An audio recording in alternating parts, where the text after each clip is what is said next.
This review has been made possible by Fair Oaks Ford and Lincoln. Fair Oaks Ford will beat any deal on any new Ford every time. With over 1,000 vehicles available, finding the right car has never been easier. Visit them on the web at www.fairoaksford.com or in person at 2055 West Ogden Avenue in Naperville, Illinois. Alright, what's up guys? My name is Zach and today I am driving a 2019 Ford Ranger.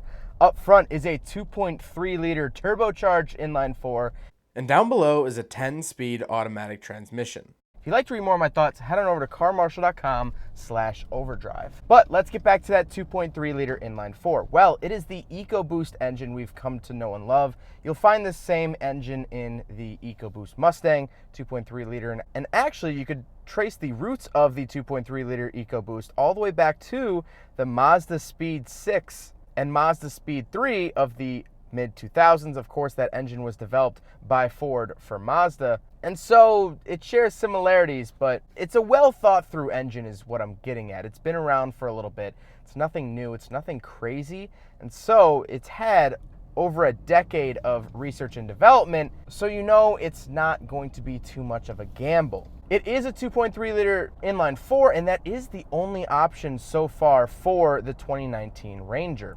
There is no V6 option, there is no V8 option. But that being said, I really don't feel like I'm lacking anything. No, it's not going to put out the torque numbers of a diesel or the torque numbers of a V6 or V8, but really driving around right now, I don't really miss a V6 or a V8. The original Rangers, a lot of them were 4 cylinders, so if you are a tried and true Ranger fan, this works out. Now, like I said, paired to it is a 10-speed automatic transmission. Nothing too crazy there. It shifts when you want it to. It doesn't shift when you don't want it to. It's a really smooth transmission, and I like that a lot. Last but not least, the Ranger is 4-wheel drive. Although there are 2-wheel drive options, this does have the 4-wheel drive, which is selectable here on the center console, and we'll talk about that when we talk about the interior. But going off of the 4-wheel drive system, this actually has a rear locking differential that works electronically. One thing I forgot to mention in the actual driving review is that the steering is so light here in the Ranger. It's lighter than most cars, most sedans, most coupes that I've driven. It is such a light steering feel that I actually really like it. It doesn't feel like you're piloting a 3-ton brick of steel, because you're not. You're in a Ranger, and it feels nice and light. One finger, bada bing, bada boom. So let's talk about the interior. Well, in front of me, I have 2 physical gauges and a screen. On the left is my tachometer, and on the right is my speedometer with fuel inside of it and then coolant inside of the tachometer. In the center, I do get a little screen. This is a very, very basic Ford screen. Ford uses these gauges in almost all of their vehicles. And I can get my speed in digits, I can get my distance to empty, my trip odometer, trip timer, average fuel. I can get a combination of all of those, and then we're back to my speed in actual digits. I really like the gauges. They're clear and easy to read, and I like that Ford sticks with that blue pattern. I like it when cars actually stick with a set pattern. On the steering wheel, I have controls for that center screen, my cruise control options, and then volume, voice activation, home, all of that stuff for the center screen are on the right side of the steering wheel. To the left, I just have my headlight switches, nothing really too crazy there. And then I have my lock and unlock switches on the door, as well as my window switches, which the driver's window is auto, but none of the other windows are auto. Now, in the center, this is where we find the big infotainment system. Now, this is my first time dealing with a more modern Ford infotainment system, and honestly, from my little time spent with it, I'm a big fan. It's very clear and easy to read, especially when you go to the climate zone. I love it. The buttons are huge. They are very hard to miss. You're not trying to type in little stuff. It's just boom, there, and I really, really like that. But speaking of the climate controls, you can access the climate controls down below. There are radio buttons for volume and tune above that, as well as play, next, and backtrack. But then you have the climate controls. Really, really nice. Like I said, very tactile. I I like that cars are very tactile. I know what I'm doing without taking my eyes off the road. Some cars just have a whole flood of buttons in the middle and you don't really know what you're doing, but this really, really simple and I like that. And I get two 12-volt chargers on either side, very symmetrical. Thank you, Ford, for that. My OCD appreciates it. And then two USB chargers down below on the center console. Now that we're talking about the center console, there are a couple of interesting buttons on a little switch panel, so we'll go through them now. These are your nice feature buttons. First of all, we have hill descent control, basically cruise control for off-roading. When you're off-roading, at least in my experiences, my main thought process is, hey, don't hit that tree, don't fall into that rut. So what you can do is you can tell the truck to stay at a constant speed so you can focus on not hitting those things rather than modulating the pedal, trying to, figure out what throttle, what gear you want to be in. No, the truck handles that. You just focus on not scratching your paint on those trees, or worse than scratching your paint. Then we have the automatic start-stop off button. Thank you, Ford, for putting a button to turn off the auto start stop. As you guys know, I'm not a big fan of auto start stop. I think it's a little bit intrusive. I don't think the technology is quite there to seamlessly integrate it into the driving experience, but Ford gives you a button to turn that off. Thank you. If you don't want it, you don't have to have it, but if you do want it, you can have it, and that's the way it should be. Then to the right of that, we have the locking differential. Like I said, that electronic locking rear differential. Super nice. Then we have trailer mode, parking sensors, and traction control. Down below that little switch panel, we do have our 4-wheel drive and 2-wheel drive options. I really like it. It's a really simple knob. It's not a lever. It's electronic. It's nice and smooth. All you do is, if you want to put it into 4 high, you just twist the knob. It's in 4 high. That is easy, and I like that a lot. Then we come to the shifter. Nothing really too crazy or cool about the shifter. It's a stock shifter, although you can plus minus on the side of it. So if you are pulling a trailer or if you are just going down a large hill and you want to engine brake, you could just hit minus. The truck will start to engine brake and downshift for you. Then I get 2 cup holders and a center console. Interestingly enough, I actually do get an actual physical handbrake. These are kind of going away in cars, and I kind of miss it.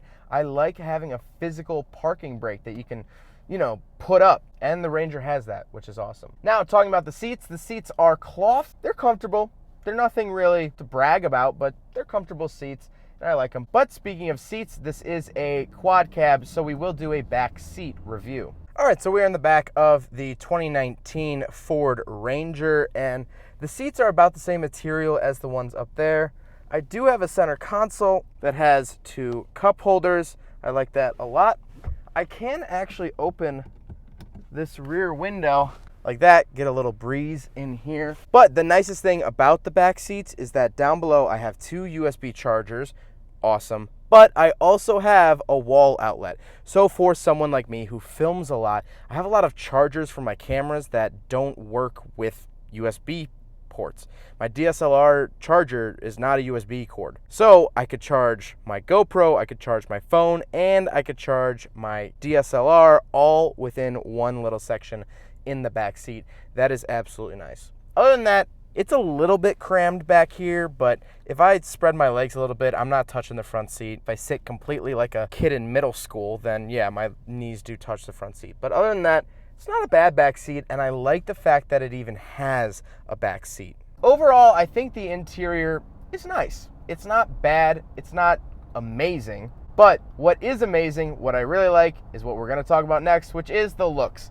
Now, this has the Ford Performance Package added onto it by the dealer, so that is that rear light bar as well as the bar holding the bar, the front red tow hooks, the rims, the tires. This thing looks absolutely mean, and I love it. This is a good looking truck. If I were to get a Ranger, I would definitely get it with this, but honestly, I might want to get it in a bronze color. They have this bronze color. I'm sorry, I don't know the actual name of the color, but I'll show a video here of it. They have this bronze color, and man, does it look good. I really like that color, and I think I would spec that, but I love the way that this truck sits. I love the rims. I love the red tow hooks. I think it's aggressive. I think it's sporty. And overall, I really, really, really like it. So let's talk about the Ranger as a whole, because some people might know the Ranger name, some people might not. And I'm actually looking at an early 2000s Ranger right ahead of me. They actually stopped importing Rangers here in America. The small truck scene kind of